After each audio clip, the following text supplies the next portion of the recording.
Next topic of the female reproductive system is ovaries. Ovaries are the female gonads. Now the location or the situation of the ovaries. The ovaries lie in the ovarian fossa on the lateral pelvic wall. This is uterus.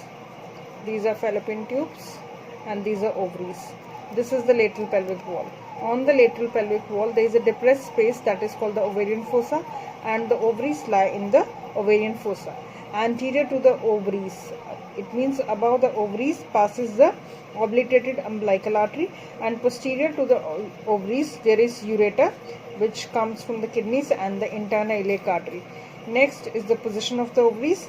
The position of ovaries is variable in the multiparous and the nulliparous women. Multiparous women are those who have given birth to a number of children. In the multiparous woman, the position of the ovaries is horizontal. See here, this is the position of the ovaries. It is lying horizontally so that the upper pole points laterally and the lower pole medially. This is the lower pole, this is the upper pole. Upper pole is pointing laterally towards the uterine tube and lower pole is pointing towards the uterus. This is the lower pole, and the position of the ovaries, it is horizontal in the multiparous women. External features of the ovaries. In young girls before ovulation, that is before puberty period, the ovaries are pink in color, and after the puberty period the color changes from the pink to grey and they become uneven in their shape. And each ovary, to know the external features, I have a cutting in my hand. See here, this is the cutting in my hand. This is the cutting in my hand. The ovaries, they are placed vertically. They are oval in shape like this, and they are placed vertically, having, this is the upper pole, this is the upper pole, this is the lower pole, this one is the anterior border, posterior border, and the surface facing towards the uterus. Here is the uterus. Here is the uterus. The surface facing towards uterus is the medial surface, and the surface present on the lateral pelvic wall, facing towards the lateral pelvic wall, that is the lateral surface. It has lateral surface, medial surface, upper pole, lower pole. This is the anterior border and the posterior border. The ovaries, remember, they are not placed horizontally. They are placed vertically. So they are having the anterior border, posterior border, upper pole. Upper pole is also called the tuber pole because here is the attachment of the uterine tube, and this is the lower is the uterine pole because this is attached to the lateral angle of the uterus. This is medial surface and the lateral surface. Next are the peritoneal relations. The ovaries almost entirely this ovary is covered by peritoneum, except along the anterior border. When the two layers of the peritoneum, they touch this anterior border, they are reflected backward. यहाँ से पीछे मुड़ जाएंगी, पीछे, and they are attached to the broad ligament. This border is also called the mesovarian border. The ovary is almost entirely covered with the peritoneum except along the mesovarian, क्योंकि यहाँ पर आके ये पीछे रिफ्लेक्ट हो जाएगी, तो यहाँ पे peritoneum नहीं अटैच्ड है, तो यहाँ से एक फोल्ड जाएगा and it will turn backward. इसी तरह से on the lateral surface it will turn backward, and the ovary is connected to the posterior layer of the broad ligament by the fold of the peritoneum. That fold is called the meso-ovarian fold. That fold is called the meso-ovarian fold. Then is the suspensory ligament. The lateral part of the broad ligament of the uterus extends from the infundibulum of the uterine tube. This is ovary. Here is attachment of the lateral part of the last part or the lateral part of the uterine tube. Here is the uterus. In between is the, here is the last part, that is the infundibulum. जो infundibulum के बीच में, ovary के बीच में broad ligament का part है, उसको suspensory ligament, that part is called the suspensory ligament. Now the position of the ovaries in the nulliparous women. Nulliparous women means those women who have not given birth to any children. The position of the ovaries is vertical, so that the ovary is lying like this, and this is the upper pole, this is the lower pole. This is lying vertical. This is the position in the nulliparous women, those who have not given birth to any children. Now next are the visceral relations of the ovaries. This is ovary, this is the upper pole, this one is the lower pole. The upper pole This is upper pole towards the uterine tube, and this is the lower pole towards the uterus. This upper pole is also called the tubal pole because this is attached to the uterine tube. It is broader than the lower pole and it is related to the uterine tube. See here, there is attachment of the uterine tube and the external iliac vein. And the right ovary may be related to appendix if the appendix is pelvic in position. Sometimes the position of appendix is that it is present in the pelvis. Then in that case, this uterine tube is related to the appendix. The ovarian fimbria, last part of the uterine tube, that is infundibulum. On the infundibulum are the fimble-like process. They are called the ovarian fimbria. On the tubal pole, there are the ovarian fimbria and also the suspensory ligament. Suspensory ligament is also present here, and the ovarian fimbria, they are also present on this upper tubal pole of the ovaries. In this diagram, the upper pole or the tubal pole, it's very much clear. This is uterus, this is ovarian ligament, this is ovary, this is lower pole, this is upper pole. Upper pole is broader than the lower pole. On the upper pole, there is attachment of this uterine tube, and fimbria is also a fimbria. They are also attached at the upper pole. And this is the suspensory ligament, which is a part of the broad ligament. It is also attached to this part is also attached to the upper pole or the uterine pole of the ovaries. Next is the lower pole. This is the lower pole of the ovaries. This lower pole is also called the uterine pole because this is attached to the uterus. It is narrow than the upper pole. This pole is narrow than the upper pole, and this is attached to the pelvic floor. See here, this is attached to the pelvic floor. This lower pole is attached to the pelvic floor, and it is also called the uterine pole. And it is connected by this ovarian ligament to the lateral angle of the uterus. This ligament is ovarian ligament. This is attached with the help of the ovarian ligament to the lateral angle of the uterus, and this is present posterior inferior to the attachment of the uterine tube. And this ligament, this ovarian ligament, it lies between the two layers of the broad ligament. One layer is above this and one is below this.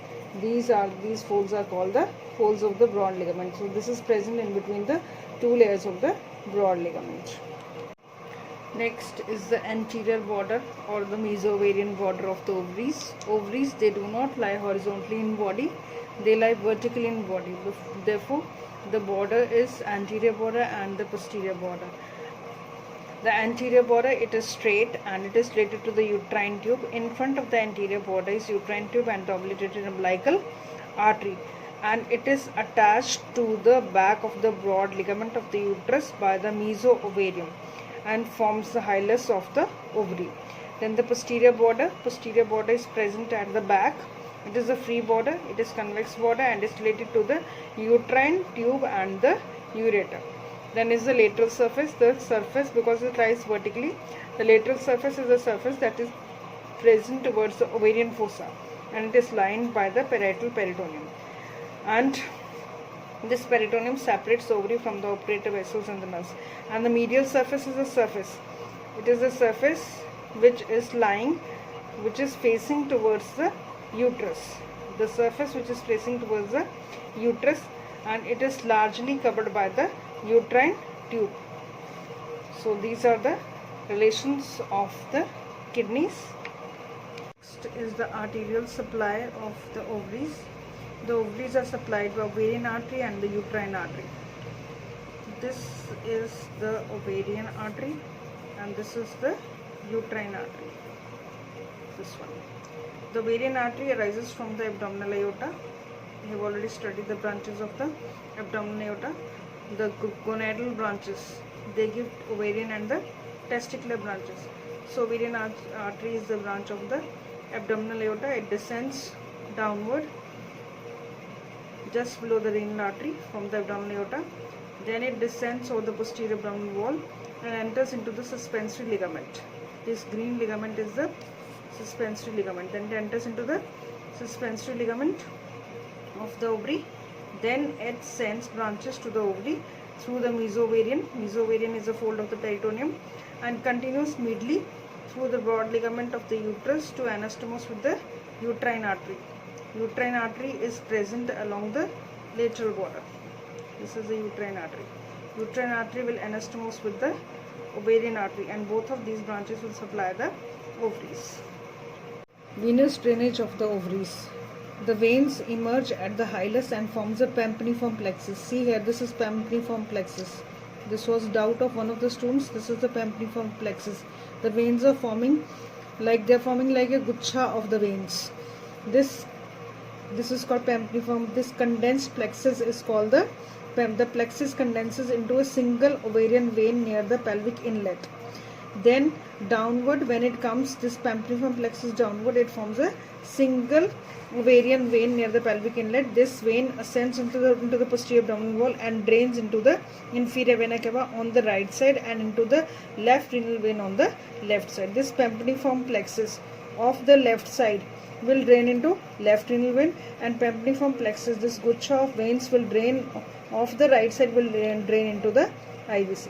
So this is it is drained by the pampiniform plexus of the veins, which will unite to form single vein on the right and left side. Right will drain to IVC and left will drain into the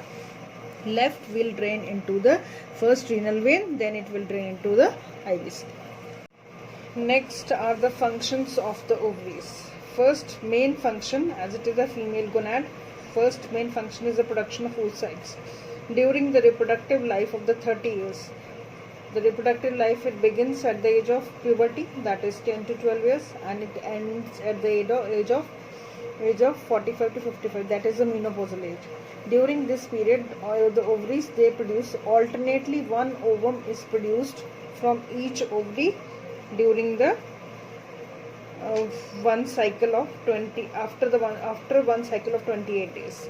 Liberation of oocyte from the ovary is called ovulation. It occurs on the 14th day of the 28-day menstrual cycle, and there may be variation in the length of the menstrual cycle. These are due to the different hormone changes in the females. And the life of the oocyte is for fertilization is 12 to 24 hours. Second function is the production of hormones. Estrogen, it is secreted by the follicular and the paraluteal cells, and the progesterone, that is secreted by the luteal cells. Now the histology of ovaries, it's very important. First of all, the ovaries, they are externally covered by the layer. This layer is called the germinal epithelium. This whole layer is called germinal epithelium, the outer covering. It is made up of the cube-like cells, cubical cells. And inner to this germinal epithelium, there is one layer of the connective tissue, that is called the tunica albuginea. So second layer is the tunica albuginea, and this is the substance. This whole is the substance of the ovaries. And then is the cortex part. This outer part is the cortex part. This cortex part, it contains the ovarian follicles. These are the ovarian follicles, showing the different stages. They are present at the different stages of the development, and each follicle contains one oocyte. See here, each of the follicle contains one oocyte. This is the oocyte, and one follicle matures every month and sheds an oocyte. One of the follicle, there are number of follicles, millions of follicles, and one of the follicle matures in each cycle and produces the oocyte. Total number of 400 oocytes are ovulated in the reproductive life period of the female. And after the oocyte is liberated, the Graafian follicle, when this oocyte, it is liberated, it is thrown out during the menstrual cycle. This is converted into the Graafian follicle. After the oocyte is liberated, the Graafian follicle is again converted into the structure called corpus luteum. When this oocyte is liberated, it is converted into Graafian follicle, and later on the Graafian follicle is converted into the corpus luteum. And the changes in volume function of ovarian follicles till the degeneration of corpus luteum constitute the ovarian cycle. The hormone estrogen is secreted by the follicular cells. The follicles, they secrete the hormone estrogen and another hormone progesterone. This yellow part is the corpus luteum. It secretes the hormone called the progesterone, and the follicles, they secrete the hormone called the estrogen. And medulla has a very rich connective tissue containing vessels. This is the medulla part. It contains the vessels, lymphatics, nerves, and the connective tissue.